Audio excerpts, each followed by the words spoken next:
Whew, it is cold and windy. Today we're going to talk about something to keep in mind when it's cold and windy.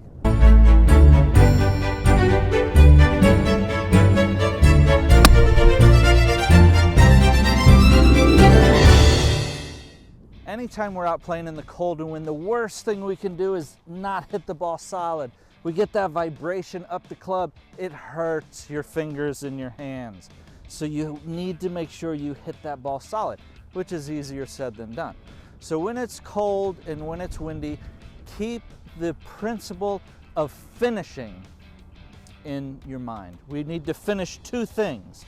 We need to finish our backswing, have that definitive place we want to get the club up to, and then we want to finish our follow through. Make sure we get that club all the way through the shot. That will ensure that we're giving the best chance for that club to get down to the ball, because we're going to be making as close to a normal swing as possible. So you set up, depending on how many clothes you have on, you will determine the length of your backswing and how far that is. Make sure you get up to that spot.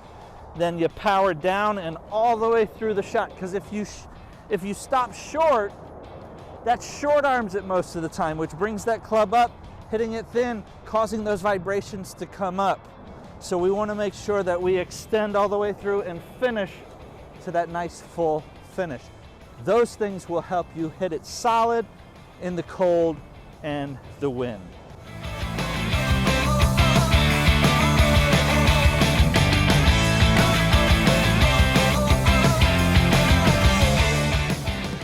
There we go. Solid shot. You can play good golf in the cold and the wind. Remember, you have to finish. Keep practicing. We'll see you next time.